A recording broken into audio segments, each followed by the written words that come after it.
come to the tiny country of Benin in West Africa because it's the only country in the world that recognises voodoo as an official religion. Every year, thousands of children are initiated into voodoo. But for many poor families, the cost can be unbearably high, as parents are forced to sell their children to repay voodoo debts.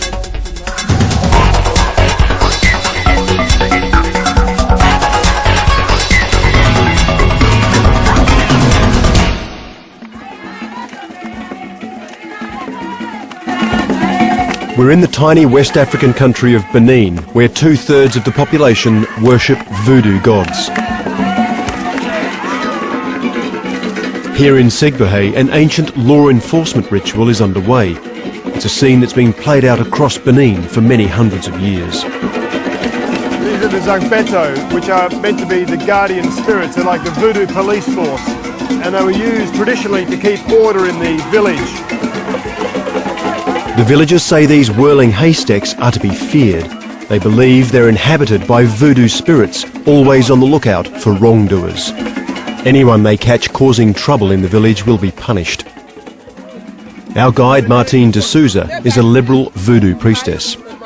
Do people still believe this? Yes, of course. This is very real for people? Yes, it's very real. They still believe in, because voodoo is in our everyday life. Voodoo keeps eyes on everybody. Voodoo is very important. Even without voodoo, we could not be walking, because we are walking on the land, which is voodoo. And do you think today people would prefer the Zangbeto here to keep order, or the modern police force? I prefer Zangbeto because the police, we can see them. Actually, we know who they are, and but for the spirit, we don't know who they are. We are more afraid of Zangbeto, and we respect them more than police. This elaborate ritual provides many surprises. Under each haystack are found many different manifestations of voodoo spirits, some more frightening and more real than others. From a young age, children are taught to fear voodoo as a mysterious and powerful force.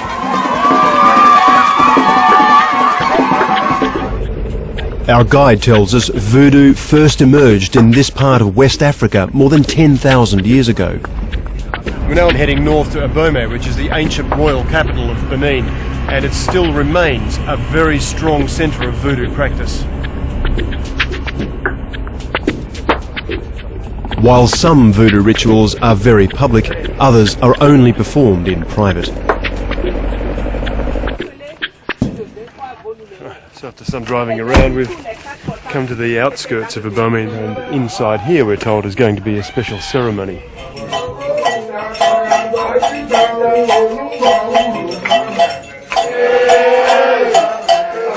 Some ceremonies are designed to bring good fortune, but others aim to harness voodoo's power to hurt rivals and enemies. This is a rarely filmed ritual. I'm told it's voodoo self-defense and aims to kill anyone trying to hurt the people in this room.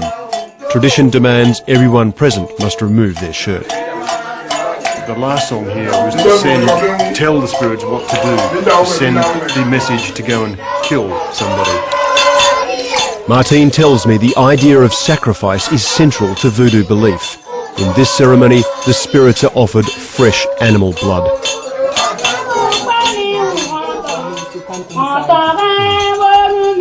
All the people in this room, I'm told, are witches, and their song is all witches are happy when they taste the blood of the sacrificed animal.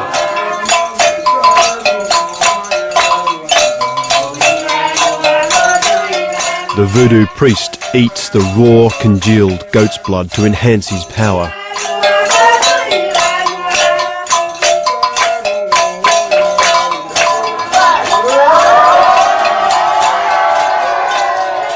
As the ceremony ends, gunpowder is burned to dispel the evil spirits from the shrine.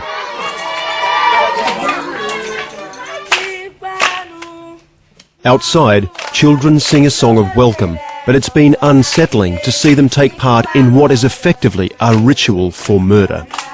What was the role of the children in the ceremony then? They are all witches at different levels. That's why they all have to participate. And it's also for them to be learning.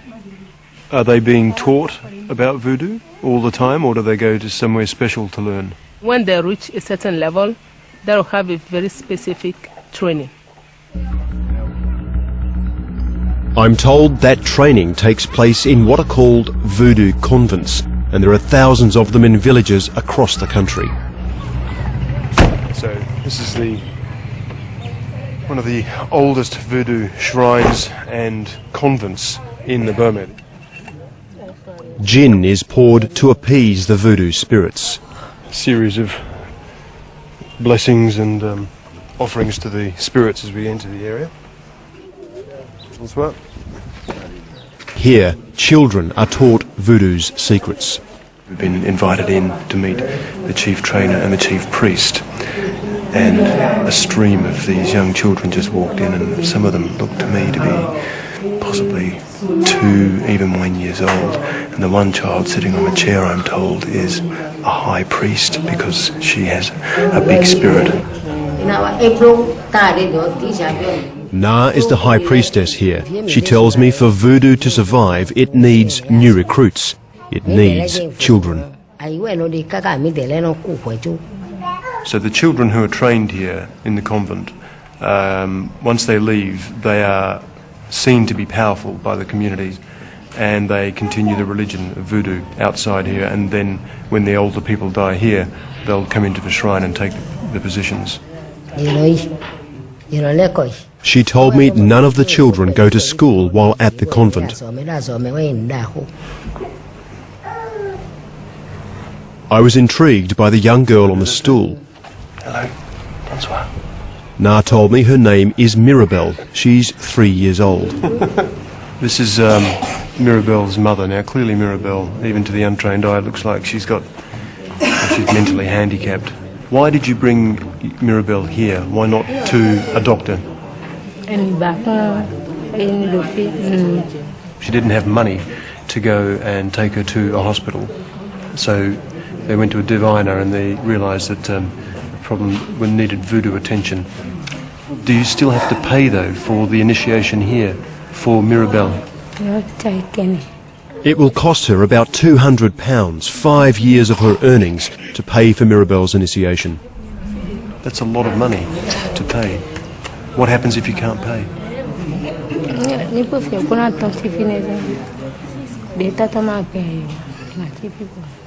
If she can't find the money, and she said she doesn't know how she's going to find that money, then she'll stay in the temple forever and serve the temple.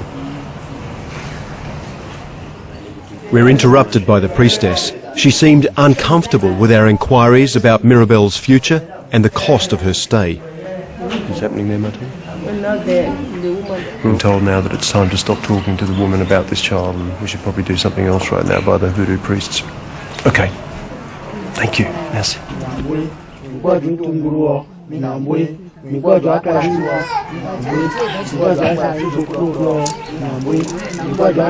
Voodoo demands donations for every ceremony. It's starting to feel like a business. And every ceremony is sealed with alcohol. In this case, even for little Mirabelle. Unable to afford proper health care for her disabled daughter, her mother turned to voodoo out of desperation. But it's a high price to pay.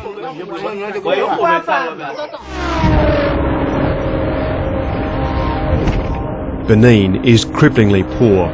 The UN says that more than half the population scrape by on less than £1 a day. We're now heading further north into one of the poorest parts of Benin.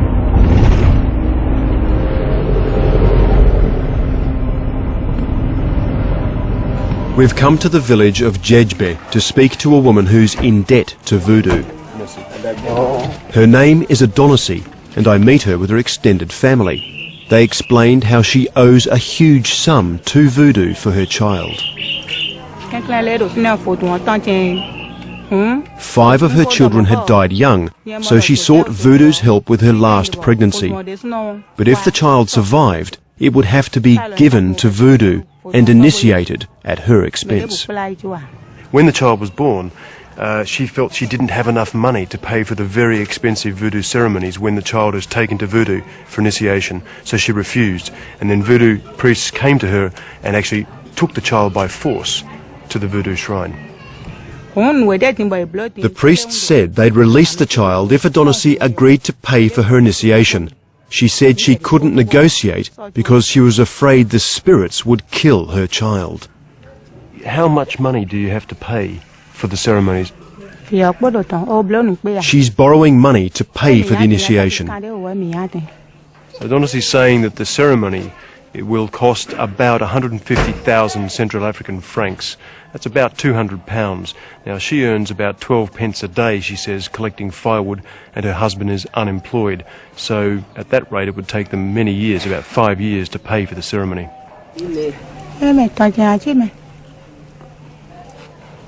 She's saying that if I don't find the money to pay for the ceremonies, then the child will stay in the convent forever. Mortal fear of voodoo spirits stops believers challenging these rules. This is in fact a shrine where her daughter is being kept, which is just across the road from her house. Seems quite extraordinary, I've got to say, but anyway. Once again, the spirits are appeased with offerings of gin and coins.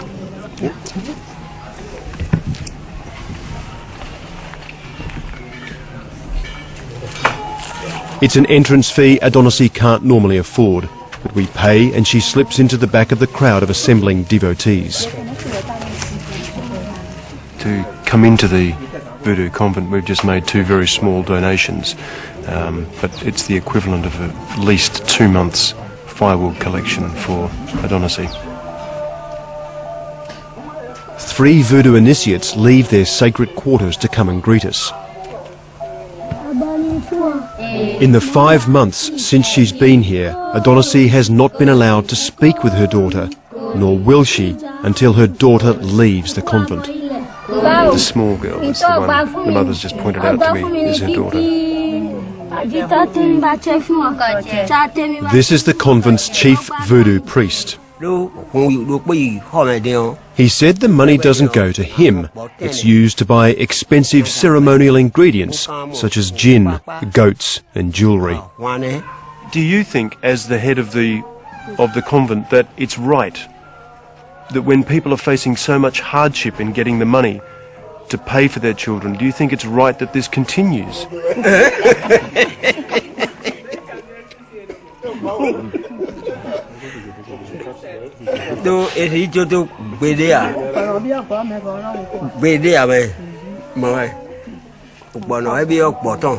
What led to the laughter then was he was saying, what's he doing? Is he asking me to stop voodoo? Is he asking me to stop initiating people? No, we can't do that. We belong to voodoo. And when voodoo demands something of you, you can't deny it. You have to go through with the ceremonies. While here, Adonissi's daughter isn't allowed to have a name. She's considered dead, to be reborn only after the ceremonies have been paid for.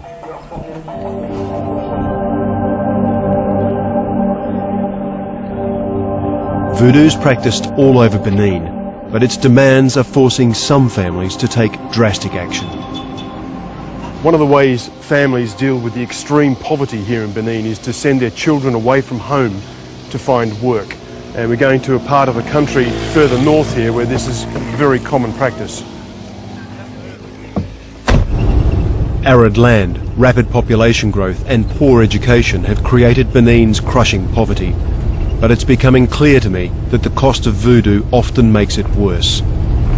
As well as being a voodoo priestess, Martine is a child rights activist who wants to stop children being trafficked for money. Here they have many wives, a lot of children, and they are very poor. So to solve their problems, they prefer to send the child away. And what do you try and do out here? Up here, I'm trying to do public awareness. Most of this population, they know nothing about the child mistreatment. I've been told that voodoo initiation often ends a child's formal education because the parents can't then afford to keep sending them to school. We were just driving past and we noticed it looks like an open-air school, so we've come in to have a look. Only 1/3 of Benin's people can read and write, one of the lowest literacy rates in West Africa.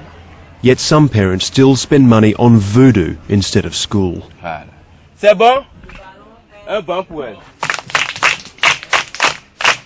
The school's headmaster, Jonas, told me these children are outside because there aren't enough classrooms.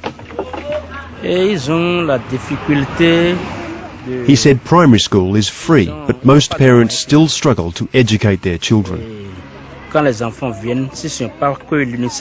Even though it only costs them £5 a year for the equipment, they don't have the money for the uniforms and for the bags and for the stationery. The only reason these children have bags is because it was given to them by UNICEF.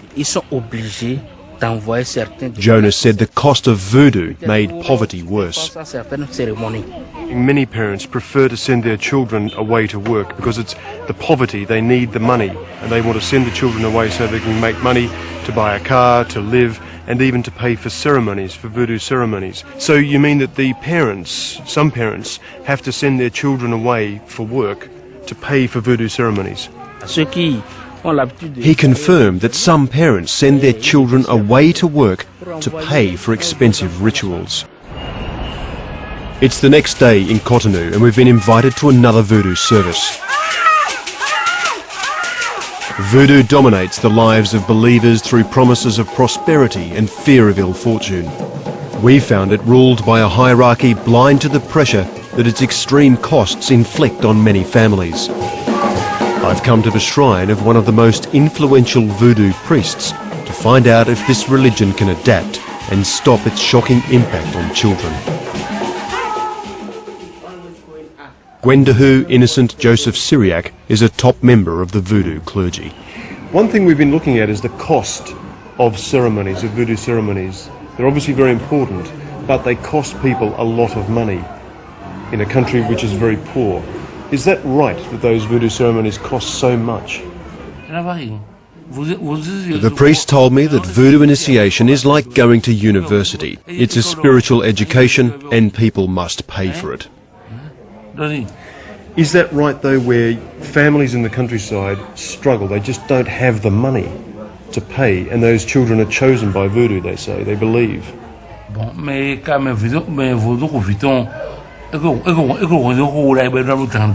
You're saying that really it's the fault of the parents, that if they, when the child was born, they would have known that child was to be dedicated to voodoo, and they should have prepared bit by bit for the voodoo ceremony. To thrive, voodoo needs a constant stream of new recruits, but its excessive costs are destroying families and robbing many children of their future.